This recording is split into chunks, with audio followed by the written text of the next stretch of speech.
어, 오늘은 십계명을 살펴보는 두 번째 시간입니다. 지난주는 십계명에 대한 서론격으로 율법이 뭐냐, 율법을 우리가 어떻게 이해해야 하느냐 하는 것과 20장 1절, 2절에 나오는 말하자면 십계명의 서문이라고 할 수 있는 내용이 어떤 의미를 담고 있는가 하는 것을 살펴봤고, 오늘은 십계명 가운데서 1계명, 2계명, 3계명 세 개의 계명을 살펴보는 시간을 갖도록 하겠습니다. 십계명은 우리에게 많이 익숙한 것 같기는 하지만 그 내용을 정확하게 이해하지 못하는 경우들도 많이 보게 됩니다. 요거 화면 좀 똑바로 해주세요. 기울어져 있어요. 그래서 이 시간에 각각의 계명을 자세하게 살펴보지는 못하겠지만 개괄적으로나마 각 계명의 핵심적인 부분에 초점을 맞춰서 말씀을 드리도록 하겠습니다. 설교를 이제 제가 준비한 설교의 절반씩 이제 설교를 하겠다고 했는데, 지난주에는 좀 제가 여유 있게 천천히, 당신이 보는 쪽에서 오른쪽이 내려가 있어요.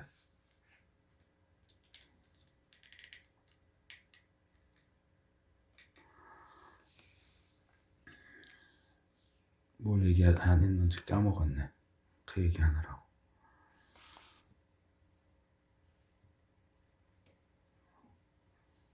예, 절반씩 한다고 그랬는데, 지난주에는 제가 좀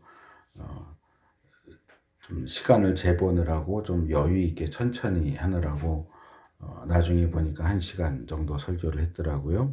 절반으로 나눠지면 한 40분 정도 설교할 수 있도록 될 텐데 좀 길어졌어요. 오늘은 지난주와는 반대로 조금 속도를 내서 빠르게 좀 하려고 합니다. 일단 3절에 나오는 내용이 이제 1계명입니다. 1계명은 우리가 잘 아는 것처럼 하나님 이외에 다른 신을 섬기지 말라 하는 내용입니다. 일단 우리가 이 10가지의 계명을 살펴볼 때 도움이 되는 것은 이 성경 본문에 제시되고 있는 내용을 뒤집어서 한번 보자는 겁니다. 그래서 성경이 제시되고 있는 내용을 그대로 한번 읽어보고, 그 다음에 그 내용을 뒤집어서 읽어보면 이 각각의 계명들이 의미하는 내용이 무엇인가가 조금 더 명확해질 수 있습니다. 그래서 1계명의 경우 하나님 외에 다른 신을 섬기지 말라라는 내용이 주어지고 있는데, 이것을 뒤집는다면 이렇게 되는 거죠. 오직 하나님만을 섬겨라. 하나님만을 섬기고 하나님 이외의 존재를 신으로 섬기는 일은 없어야 한다 하는 겁니다. 우리가 성경 내용들을 보면 하나님만이 유일하신 참 신이시고 하나님 이외에, 여호와 하나님 이외에 사람들이 신이라고 부르는 모든 것들은 사실은 가짜입니다. 신이 아닙니다. 그래서 이제 영어에서는 여호와 하나님을 가리킬 때 God라고 쓰면 이 첫 글자인 G를 대문자로 쓰죠. 그래서 첫 글자가 대문자 G로 쓰여져 있는 God는 여호와 하나님, 유일신인 여호와 하나님을 가리키고, 그 외에 이제 인간들이 신이라고 부르면서 섬기는 그런 존재들은 이 G를 대문자로 안 쓰고 소문자로 씁니다. 소문자로 된 God는 역시 같은 신이라는 의미이기는 하지만 이것은 유일신, 절대적인 신을 가리키는 것이 아니라 뭐라고 그럴까, 좀 더 하급이라고 해야 될까, 아니면 가짜라고 해야 될까? 그런 의미를 표현하게 되어 있는데, 이제 영어의 경우는 대문자, 소문자가 있으니까 그렇게 하지만 한글의 경우는 대문자, 소문자가 없으니까 그런 식으로 표기가 안 된단 말이에요. 그래서 이제 결국은 똑같이 다 신이라고 하지만, 똑같이 신이라고 부를지라도 여호와 하나님이 신이신 것과 뭐 구약 시대를 예를 들자면 바알이라든지 아세라라든지 몰록이라든지 그모스라든지 이런 여러 신들의 경우는 사실 소문자 G로 쓰는 God 가지고 그것은 참된 신이 아니라고 하는 겁니다. 그래서 방송이 종료가 됐어요.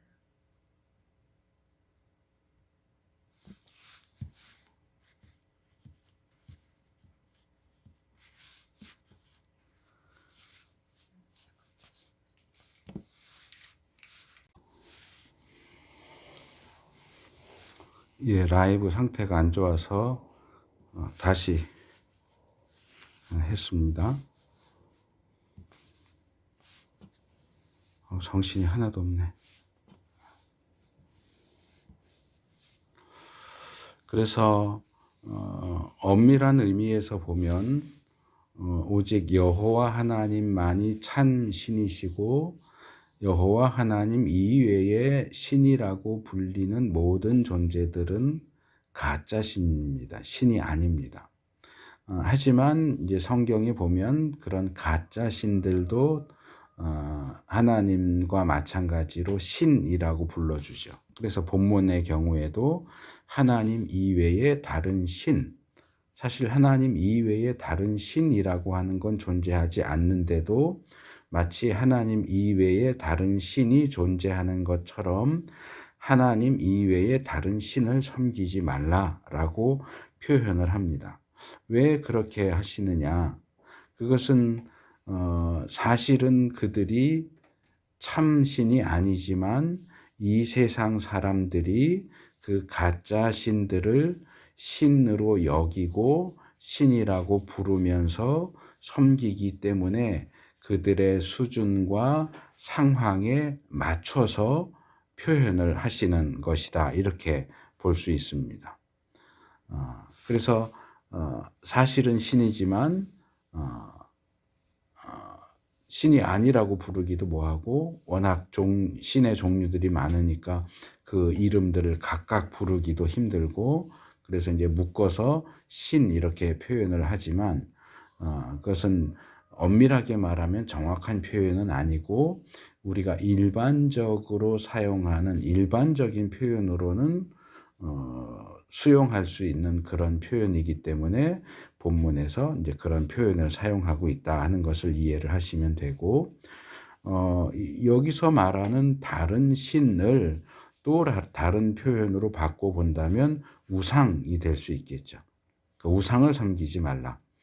구약에서 굉장히 많이 강조되고 있는 금지 사항 중 하나가 우상 숭배 금지입니다. 그래서 구약 시대나 신약 시대에는 주로 다른 종교의 신들을 우상이라고 불렀고 현대에도 이제 다른 종교가 존재하고 각각의 종교마다 신이 존재하니까 그들을 우상이라고 부를 수도 있겠지만 꼭 다른 종교의 신이 아니라고 할지라도 신학적으로 또 성경적으로 여호와 하나님보다 더 사랑하고 따르고 위하는 것을 우상이라고 정의 내리기도 합니다. 그래서 어떤 사람들에게는 부모가 우상이 될 수도 있고 어떤 사람들에게는 자녀가 우상이 될 수도 있고 연인이나 배우자나 성공이나 돈이나 인기, 명예, 권력 그런 것들도 다른 종교의 신들과 마찬가지로 우상이 될 수 있다. 어떠한 것이 되었든지 하나님보다 더 중하게 여긴다면 그것이 곧 하나님 외에 다른 신을 섬기는 것이 된다. 이렇게 얘기할 수 있습니다. 제가 얼마 전에 설교하다가 그 말씀을 드린 것 같은데요. 예배와 관련해서 얘기하다 우리가 하나님과의 약속, 하나님 앞에 제가 몇 시부터 하나님 일요일 우리 교회 같은 경우면 10시 30분에 하나님 앞에 예배 드리겠습니다라고 약속을 했는데 하나님과의 그 약속을 친구와의 약속보다도 못하게 여긴다 하는 얘기를 한 적이 있어요. 친구하고 몇 시 약속을 했는데 그 시간에 약속한 장소에 가지 못하면 막 안달복달하면서 택시라도 타고 가서 그 자리에 가려고 하고 친구에게 미안하다고 그럴 텐데 하나님과 약속한 예배 시간에는 늦어도 아무렇지도 않아요. 미안한 척도 하지 않아요. 그렇다면 이 일계명에 의하면 그 사람에게는 친구가 우상인 거예요.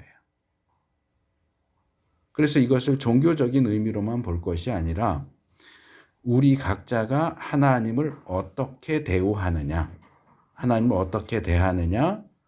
하나님을 대하는 그 어떤 수준 내지는 온도와 하나님 이외의 다른 무언가를 사람이 됐든 물건이 됐든 일이 됐든 하나님 이외의 다른 무언가를 대하는 것이 더 온도가 높고 더 관심을 기울이고 더 신경을 쓴다라고 한다면 사실상 그것이 나의 우상인 거예요. 나는 종교가 기독교고 불교도 아니고 이슬람교도 아니고 무속 종교도 아니고 난 다른 종교를 믿지 않고 다른 신을 믿지 않아. 그러니까 나는 일계명과 상관이 없어 라고 말할 수가 없다는 거예요. 하나님만 믿는다고 하면서도 하나님보다 돈이 우선이고 하나님보다 건강이 우선이고 하나님보다 다른 사람들과의 관계가 우선이고 그렇다면 그 사람은 일계명을 어기는 거예요. 그래서 우리가 하나님을 우리 삶과 우리의 생각과 그 모든 것들에 있어서 최고의 자리에 모시지 않고 하나님보다 무언가 다른 것을 더 가치 있는 것으로, 더 소중한 것으로, 더 신경 쓰고 관심을 쏟는 것으로 여기고 있다면 그것을 섬기는 것이고 그것이 나에게 있어서 다른 신이고 우상이다 하는 겁니다.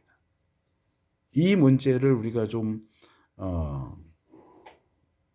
깊이 반성해 보고 이 말씀에 자신의 모습을 비추어 볼 필요가 있다고 생각을 합니다. 자, 4절에서 6절로 넘어가면 2계명입니다. 로마 카톨릭이나 루터교는 이 조금 전에 말씀드린 1계명과 여기에 나오는 2계명을 묶어요. 하나로 묶어서 1계명이라고 봐요. 그러니까 1계명, 2계명이 합쳐서 1계명이 되는 거죠. 그래서 이 1계명은 그러니까 우리 기독교는 1계명과 2계명 이렇게 나누지만 카톨릭과 루터파는 1계명, 2계명을 합쳐서 1계명이라고 부른단 말이에요. 그래서 이 계명들은 우상 숭배를 금지하는 계명이기 때문에 하나로 묶을 수 있다라고 얘기합니다. 그러면 로마 카톨릭이나 루터파에는 10계명이 아니고 9계명이냐? 10개 중에 2개가 합쳐져서 하나가 됐으니까 그럼 9개 아니냐?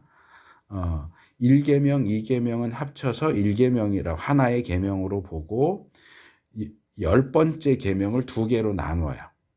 10번째 계명을 2개로 나눠서 이웃의 것을 탐하지 말아라. 탐심에 대한 금지 명령이 10계명인데 이 10계명을 이웃의 아내를 탐하지 마라가 9계명인가 정확하게 순서는 모르겠고 그게 하나의 계명이고 그 외에 이웃의 재산, 집이나 뭐 종이나 뭐 소나 그런 걸 탐하지 말라를 또 다른 계명. 그래서 아내에 대한 탐심과 재산에 대한 탐심을 나눠서 10개의 숫자를 맞춰요.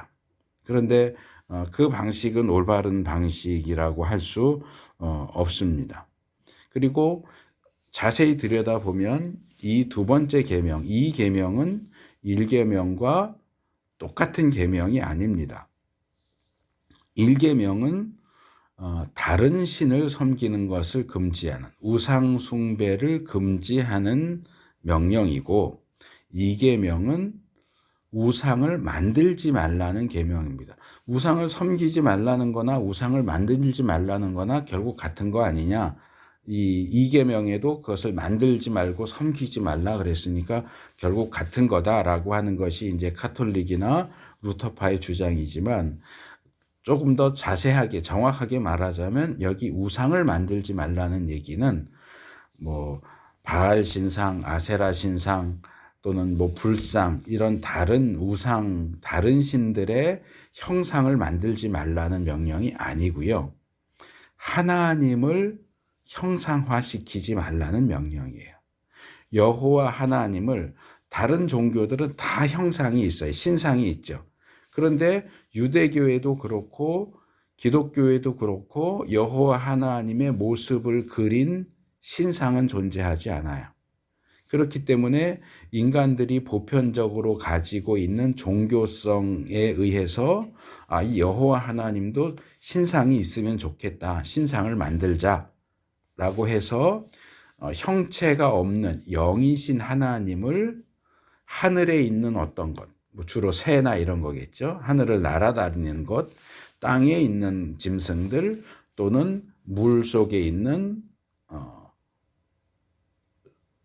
어류 같은 조류나 동물이나 어류 같은 이 땅에 존재하는 어떤 것의 형상으로도 하나님을 형상화시키고 그 형상화시킨 것이 여호와 하나님이라고 하면서 그것을 섬기지 말라는 내용이에요.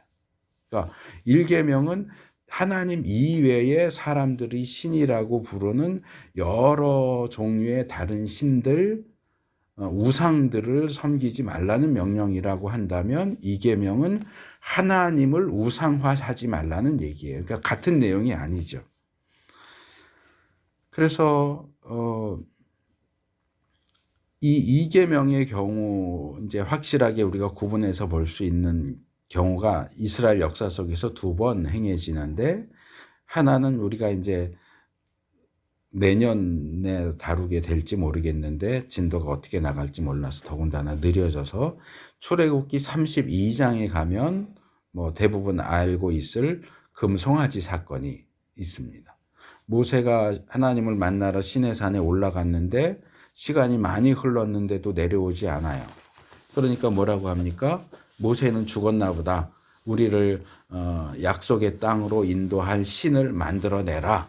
그래서 아론이 금 귀고리를 가져오라고 해서 그것을 녹이고 조각해서 송아지 형상을 만듭니다. 금 송아지를 만듭니다. 그런데 그 본문을 자세히 보시면 그 만들어진 금송아지를 이게 무슨 신이다. 다른 이름을 붙이는 게 아니고 이 금송아지가 여호와 하나님, 우리를 애굽에서 인도해낸 여호와 하나님이다라고 얘기하면서 그 앞에 제사 지내고 섬기는 장면을 볼 수 있습니다. 그러니까 딱 이 계명을 어긴 거죠.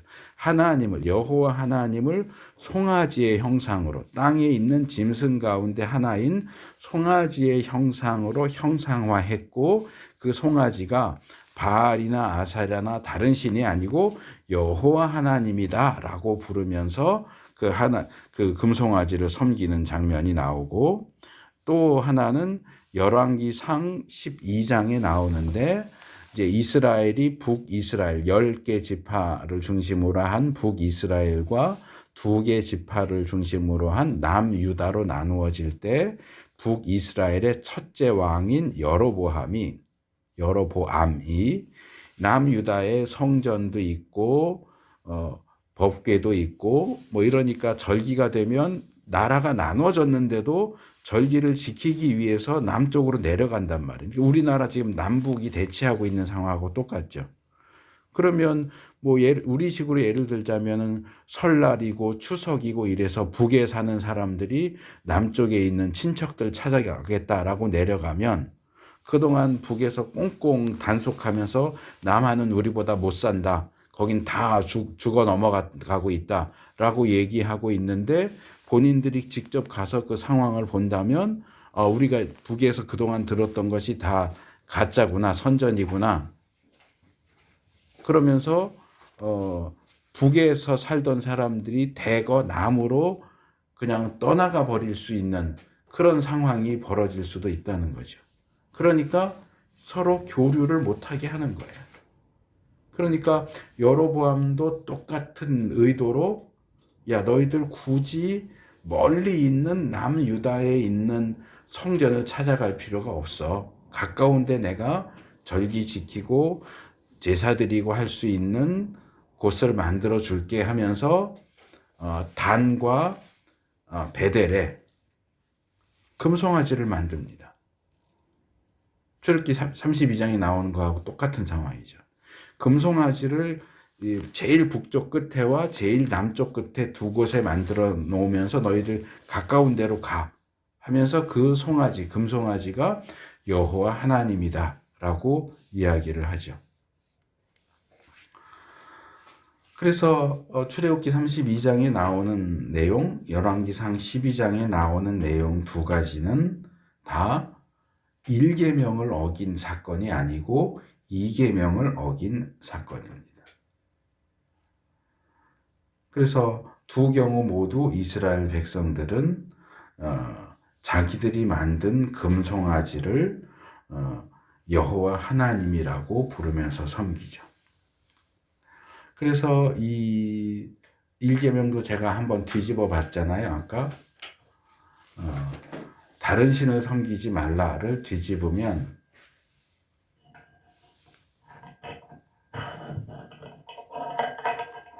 이거하고는 상관이 없어요. 다른 신을 섬기지 말라를 뒤집으면 하나님만 섬겨라가 되죠. 그러면 하나님을 형상화하지 말라를 뒤집으면 뭐가 될까요?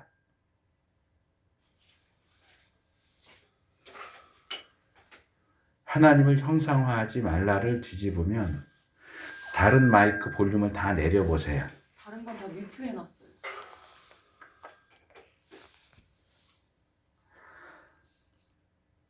하나님을 형상화하지 말라를 뒤집으면 하나님을 하나님의 모습 그대로 섬겨라. 그겁니다.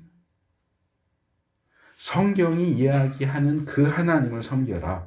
그 하나님을 네 수준에 맞춰서 끌어내리고 조작하고 해서 네 입맛에 맞게 만들어서 그렇게 쥐고 흔들려고 하지 말고 성경이 이야기하는 하나님을 그 하나님의 모습 그대로 섬기라는 겁니다.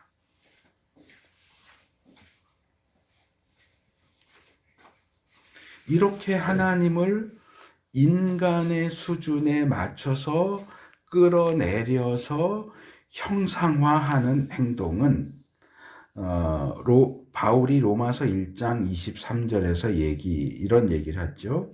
그들은 썩지 않는 하나님의 영광을 썩어 없어질 사람이나 새나 네발 짐승이나 기어가는 동물의 형상으로 바꾸어 놓았습니다. 그러죠.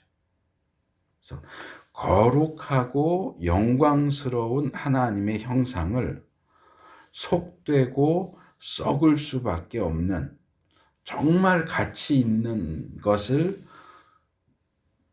아무런 가치도 없는 형편없는 것으로 끌어내리는 행위다. 그리고 그렇게 하는 것은 사실상 하나님을 미워하는 행동이다. 출애굽기 32장과 열왕기상 12장에 나오는 이스라엘 백성들은 그렇게 금송아지를 만드는 것이 하나님을 더 잘 위하는 행동이라고 생각했을지 모르겠지만 하나님이 보실 때에는 하나님을 미워하는 행동이다. 하나님이 너무너무 싫어하시는 것이고 그건 하나님에 대한 미움의 표현이라고 할 수밖에 없는 행동이다 라고 이야기합니다. 그래서 이렇게 하나님을 깎아내리고 함부로 대하는 사람이 있다면 그 죄값으로 본인뿐만 아니라 3, 4대 자손에게까지 벌을 내리겠고, 이런 일을 하지 않으면서 하나님을 사랑하는 자가 있다면 그 자신뿐만 아니라 수천 대 자손에 이르기까지 한결같은 사랑을 베풀겠다고 말씀을 하십니다. 여기 5절 중반절과 6절 말씀, 대표적으로 수천 대 자손에게까지 한결같은 사랑을 베풀겠다. 이런 말씀은 많은 사람들이 좋아하고 소위 약속의 말씀으로 주장하는 내용이기는 하지만, 이게 그냥 단순히 미움과 사랑의 문제만이 아니라 하나님을 형상화하는 것, 또는 하나님을 하나님 이하의 어떤 것으로 끌어내리는 행동과 관련이 있다 하는 것을 기억할 필요가 있습니다. 몇 년 전에 제가 지나가듯이 소개했던 내용이 생각이 나는데, 이 필립스라는 사람이 있어요. 이제 신약 성경을 굉장히 알기 쉽게 번역을 한 걸로 유명한 사람인데, 그 필립스라는 사람이 쓴 책이 우리나라에서 번역돼 나온 게 있어요. 규장 출판사에서 번역돼 나왔는데, 책 제목이 이래, 정확하게 지금 기억은 하지는 못하겠는데, 너의 하나님은 너무 작다. Your God is so small. 그 책에서 필립스가 얘기하는 건 뭐냐? 하나님이 너무 커서 내가 컨트롤할 수가 없어요. 내가 이렇게 해도 오케이, 저렇게 해도 오케이, 이런 하나님이면 좋겠는데, 하나님이 자기 나름대로의 기준을 가지고 있어서 이렇게 하면 오케이 하지만 저렇게 하면 노 하신단 말이에요. 근데 나는 하나님을 믿으면서도 이렇게도 하고 싶고 저렇게도 하고 싶단 말이에요. 그러니까 하나님을 원래 있던 그 자리에서 끄집어 내려갖고 조물조물해서 조그맣게 만들어서 내 주머니에 넣고 다니는 거예요. 내 주머니에 넣고 다니면서 내 마음대로 할 수 있도록.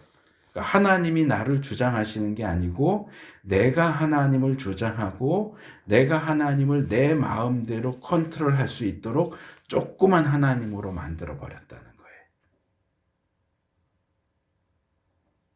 우리는 이스라엘 백성들처럼 하나님을 어떤 이 세상에 있는 형상으로 형상화시키는 일을 하지는 않아요. 하지만 하나님을 형상화시키지는 않지만 하나님을 조그만 하나님으로 만들어요.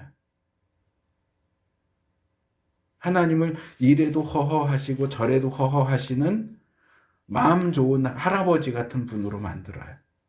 하나님의 말씀에 순종해도 좋다, 하나님 말씀을 불순종해도 좋다 하시는 분이라고 만들어요. 내가 이래도 좋고 저래도 좋고 내 하고 싶은 대로 아무렇게나 해도 허허거리시고 좋다 그러고, 그래 네가 뭘 하든 나는 너를 응원해 하는 그런 분으로 만들어요. 그건 성경이 이야기하는 하나님을 하나님으로 섬기는 게 아니에요. 하나님을 형상화시키는 행동이에요.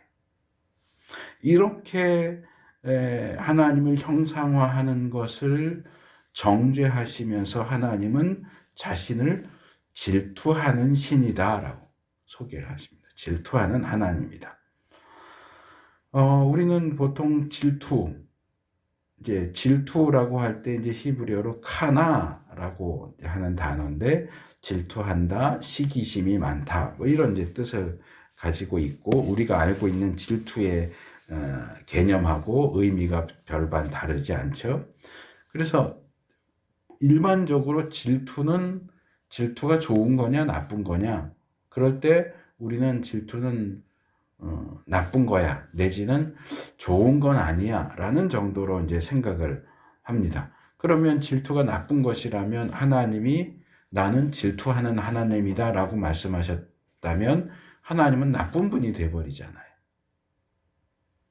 그래서 하나님이 나는 질투하는 하나님이다, 또는 하나님의 질투에 대해서 우리가 좀 다시 생각해 볼 필요가 있는데요. 하나님의 질투 또는 하나님이 하시는 질투가 아니어도 정당한 질투는 나쁜 것이 아니다. 정당한 질투라도 그 질투 때문에 이 정도에 넘어서 지나치게 행동을 한다면 문제가 될 수도 있겠지만, 이 하나님의 질투는 일계명에서 설명한 것처럼 하나님 여호와 하나님만이 유일한 참 신이시라는 진리에 근거한 유일성과 배타성, 그런 것들과 관련이 있기 때문에 그렇습니다. 이 부분은 제가 전에도 한번 말씀을 드렸던 것 같아요. 자, 결혼은 부부인데 부부 가운데 남편이나 아내가 배우자가 아닌 다른 여자나 남자를 사랑할 경우에 그 배우자가 느끼는 질투가 나쁜 겁니까? 잘못된 겁니까? 배우자가 상대방에 대해서 독점권을 가지고 있기 때문에 그 독점권을 위협하거나 깨트리는 그런 행동 또는 그런 대상에 대해서 질투를 느끼는 것은 당연한 권리고, 그것을 주장하고 지키는 것은 공의 내지는 정의와 연결이 되죠. 그런 불륜을 옹호하면서 그것도 이해해야지, 그런 걸 질투해? 우리 옛날 사대부 집안에서 한 게 그거잖아요. 질투 금지. 남편이 첩을 데려와도 아내를 여럿을 둬도 질투하면 안 된다. 질투하면 내쫓는다. 말이 안 되는 거예요. 인간의 본성, 하나님이 인간에게 주신 그런 기준에 어긋나는 방식인 거죠. 그건 그런 불륜을 받아들이라고 얘기하는 거는 너그러운 게 아니고 음란한 거죠. 거룩을 깨트리는 거죠.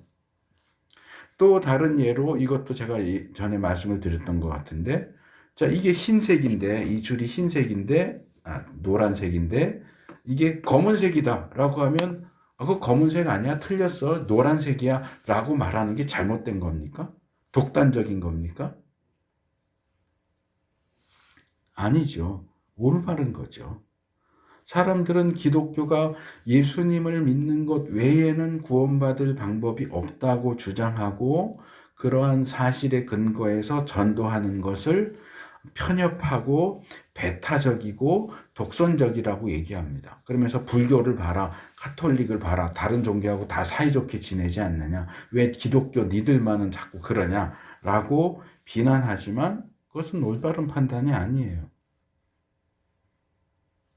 그것은 남편과 아내가 배우자에게 정절을 요구하고 흰 것과 검은 것을 분명하게 가리는 행위를 잘못됐다라고 말하는 것과 똑같기 때문에 그렇습니다. 물론 기독교인들 가운데 무례하게 복음을 강요하는, 전도가 아니고 강요 내지는 협박이라고 할 수 있는 그런 방식으로 전도 행위를 하는 이들이 있고, 그건 분명히 잘못된 방식이고 고쳐야 하는 부분이 있기는 하지만, 그것과 기독교가 유일한 진리이고 예수를 믿는 것 외에는 구원받을 방법이 없다라고 하는 것은 별개의 문제예요. 기독교만이 참된 종교고 여호와 하나님만이 참된 신이고 예수 그리스도만이 구원받을 수 있는 유일한 방법이라고 주장하는 것에 대해서는 편협하다, 독단적이다, 그렇게 말할 수 없다는 거예요. 그래서 이 하나님의 질투를 정당하게 이해하는 것은 성경적인 개념이나 우리가 신자다운 삶을 사는 데 있어서도 상당히 중요한 부분이라고 할 수 있습니다. 자, 이제 7절의 세 번째 계명입니다. 이 3계명은 하나님 여호와의 이름을 망령되이 일컫는 것을 금지하는 내용입니다. 자, 하나님의 이름을 망령되게 일컫지 마라를 뒤집으면 뭐가 될까요?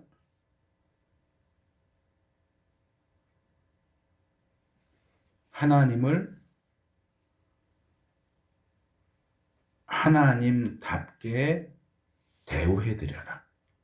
하나님에 대해서, 하나님을 대하고 하나님에 대해 말할 때 이 하나님의 격을 떨어뜨리지 말고 하나님의 그 수준과 격에 합당하게 대우하고 합당하게 표현해라.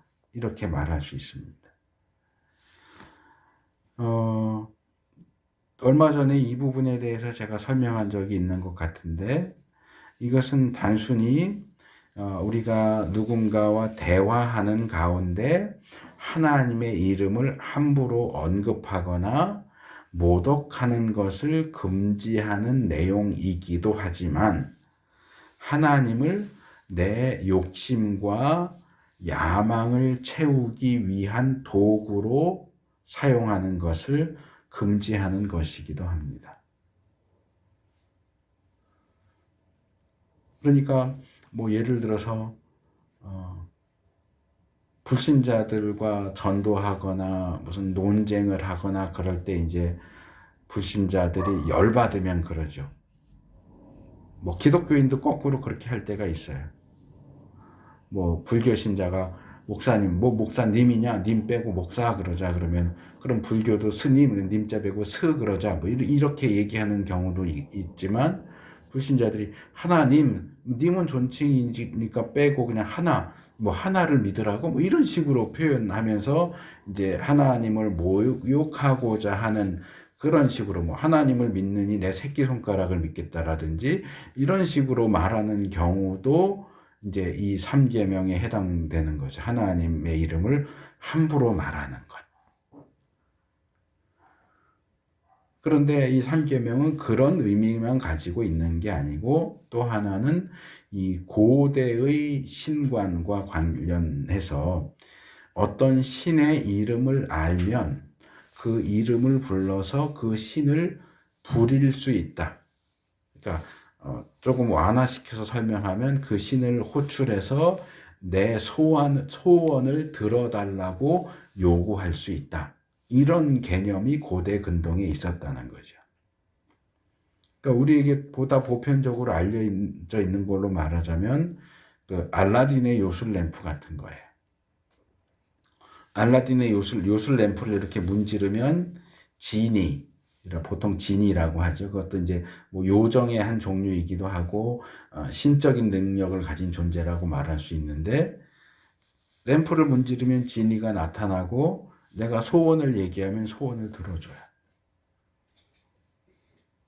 그런데 하나님을 램프의 요정인 지니처럼 생각하고 램프를 가진 사람이 램프를 문지르는 걸 통해서 지니를 불러낸다면, 기독교인들은 기도를 통해서 하나님을 불러내죠. 기도하는 걸 통해서 하나님을 불러내고, 하나님 내가 이거 해야 되니까, 이거 필요하니까, 내가 이거를 원하니까 해주세요. 부르기는 하나님, 부르기는 주님 부르는데 하는 행동을 보면 내가 주인이야. 내가 주인이고 하나님은 종이에요. 주님, 주인님 하고 하나님을 부르면서도 종 부리듯이 하나님을 부리는 그런 경우들을 너무나 많이 보게 될 수 있습니다.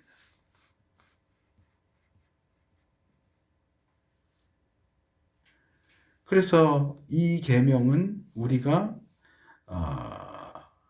정당하지 못한 다른 생각과 의도를 가지고 있으면서도 하나님을 언급하면서 하나님을 팔아먹는 행위를 금지하는 것이기도 합니다. 하나님은 이렇게 하나님의 이름을 또는 하나님을 망령되이, 이제 다른 한글 번역본들의 표현들을 보자면 망령되이, 쓸데없이, 허투루, 잘못된 목적으로 사용하는 것을 금지하시고, 그렇게 행동하는 사람들을 무죄하다거나 죄가 없다거나 그래 나는 너를 이해해 라는 식으로 넘어가지 않으십니다. 하나님은 아주 분명하게 그렇게 행동하는 자들을 죄 없다고 하지 않는다, 하지 않겠다라고 선언하십니다. 그리고 이 문제에 있어서 우리가 좀 더 초점을 맞춰야 할 것은 이렇게 하나님의 이름을 함부로 사용하는 것은 조금 전에도 제가 불신자들의 경우를 예를 들었지만 사실 불신자들보다 신자들이 더 많이 저지르게 되는 문제라는 겁니다. 의외로 많은 경우에 교회 안에서 신자들이나 목회자들 사이에서 성경이나 그 외에 신앙적이고 거룩한 것들을 우스갯거리로 만드는 경우를 보게 됩니다. 성경 본문을 가지고 농담하죠. 가이사랴 빌립보로 갔다를 사투리처럼 풀어서 예수님이 개 사러 빌립보에 가셨다. 예수님 보신탕 좋아했다. 이런 농담을 한다거나 예배 시간에 졸면서 주께서 사랑하는 자에게 잠을 주시는도다. 하나님이 나 졸게 잠을 주셔서 예배 시간에서도 자. 이런다거나 주의 말씀을 진리니이다. 이걸 발음 나는 대로 해서 주의 말씀은 진리나이다. 하나님 말씀이 진리네. 이런 식으로 말한다거나 성경 가지고 그런 저속한 농담, 성경을, 하나님 말씀을 우스갯거리로, 농담거리로 만드는 그런 경우들. 성경 퀴즈를 넌센스 퀴즈 식으로 만들어서 말장난하듯이 하는 그런 경우들 아주 심하죠. 막 흔하고 때때로는 너무 심하다라고 하는 경우들도 많이 보게 됩니다. 이 내용도 예전에 제가 소개를 했는데 몇 년 전에 페이스북에서 알게 된 어떤 개인적인 친분이 있는 건 아닌데 그냥 친구 신청을 해서 친구가 됐는데 재밌다고 하면서 올렸어요. 대부분의 교회들은 예배 시간에 찬송가를 안 보고 파워포인트로 쏴주잖아요. 그럼 이제 거기다 가사 같은 걸 이렇게 다 치는데 가사를 치던 사람이 오타를 했어. 그래서 전능하신 하나님인데 니은이 빠져서 전능하신 하나님이라고. 전능하신 하나님이 전능하신 하나님이 됐는데 그걸 또 재밌다고 캡처해서 올린 거예요. 내가 그걸 보고 야, 이거는 이 사람이 목사가 맞나? 어떻게 이런 게 목사가 돼서 전능하신 하나님이 전능하신 하나님으로 나왔다고 그걸 재밌다고 올리냐. 이 정신 상태가 의심스럽다. 그랬는데 며칠 후에 지웠더라고요. 자기도 누가 뭐라고 그랬는지 자기가 생각해도 이상하다고 해서 지웠는지 모르겠는데 물론 실수할 수 있어요. 오타 날 수 있어요. 그러면 참 하나님한테 죄송스러운 일이다 라고 고치면 될 텐데 그걸 재밌다고 올리는 짓거리를 한다는 거죠. 이건 3계명과 관련된 거예요. 물론 그거는 상당히 극단적인 예라고 말할 수 있겠죠. 그런데도 우리의 말과 행동과 삶에 있어서 그것과 비슷한 경우들을 발견하게 되는 경우가 종종 있습니다. 자세한 예를 들고 싶은데 꼭 그렇게까지 할 필요는 없을 것 같아서 그냥 그 부분은 제가 생략을 하고요. 보통 예수님의 산상수훈을 예를 들면서 구약의 율법은 외적으로 나타나는 어떤 행동들만 문제를 삼지만 신약 성경은 각각의 사람들의 그 마음의 문제까지도 다루고 있다. 그러니까 구약은 말하자면 살인이라는 행동을 하면 살인은 죄다 이렇게 얘기하지만 신약에 오면 형제를 미워하는 마음을 품는 것도 살인이다 이렇게 말하기 때문에 신약은 내면적인 부분까지도 다루고 구약은 외적으로 표현된 것만 다룬다 이런 식으로 이야기하는 경우를 많이 보게 됩니다. 그런데 10계명만 봐도 10번째 계명이 특별히 그렇고 그것은 그 부분을 다룰 때 제가 말씀을 드릴 거고요. 마찬가지고 지금 말씀드리는 이 세 번째 계명도 마찬가지. 어떤 마음, 어떤 생각을 가지고 하나님의 이름을 입으로 내뱉느냐, 입에서 나오는 표현만을 문제 삼는 게 아니고 하나님의 이름을 이야기하는 그 사람의 동기와 의도와 생각까지도 문제를 삼고 있는 거예요. 그래서 신약에서만이 아니라 구약에서도 이미 하나님은 사람의 중심을 보신다. 사무엘상 16장 7절, 또 사람의 마음을 감찰하신다. 역대상 29장 17절, 이런 식으로 마음의 문제를 충분히 다뤄주고 있다. 구약이 신약에 비해서 모자라다고 말할 수 없다. 그런 하나님 앞에서 우리가 외적으로 표현해내는 말과 행동만이 아니라 우리의 중심과 우리의 마음까지도 지켜야 한다는 겁니다. 3계명을 제대로 지키려면 그래야 돼요. 흔히 법과 법 정신을 이야기하듯이 율법과 율법을 주신 하나님의 마음, 율법의 정신을 함께 헤아릴 수 있어야 되고, 그것이 이야기하는 것에 합당한 모습으로 생각하고 말하고 행동할 수 있어야 한다 하는 겁니다. 오늘 10계명 가운데 앞에 3개의 계명을 대체적으로 그 내용이 우리에게 무엇을 요구하는지, 우리가 어떤 점을 주의하고 조심해야 하는지를 말씀을 드렸습니다. 그리고 이 3계명은 이제 4계명, 4번째 계명까지 포함되지만 특별히 이 3계명은 우리가 하나님을 어떻게 대할 것이냐에 대한 문제를 다룹니다. 하나님을 믿는다고 하면서 오히려 우리가 하나님을 불신자들보다 더 업신여기고 더 모욕하고 더 함부로 대하고 있지는 않는가? 물론 믿는다고 하는 사람이 의식적으로나 의도적으로 그렇게 하지는 않겠지만 우리가 무의식적으로 의도하지 않고서 하나님을 하나님답게 하나님으로서 대우해드리지 못하는 경우가 있지 않는가? 좀 꼼꼼하게 살펴볼 필요가 있다고 생각합니다. 우리가 그냥 사람들이 대부분 하는 그런 방식, 모두가 그렇게 하는 것들을 따라서 한다고 별로 판단하지 않고 분별하지 않고 그냥 말 그대로 아무 생각 없이 하는 말 한마디도 이런 하나님과 관련된 계명들에 어긋나는 것은 아닐까.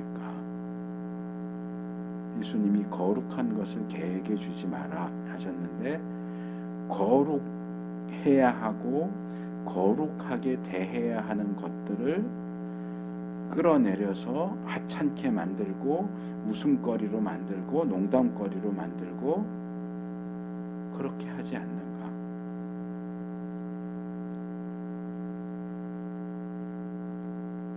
우리가 하나님이 우리에게 요구하시는 대로 하나님을 하나님으로 대우해 드리는 우리가 될 수 있기를 바랍니다.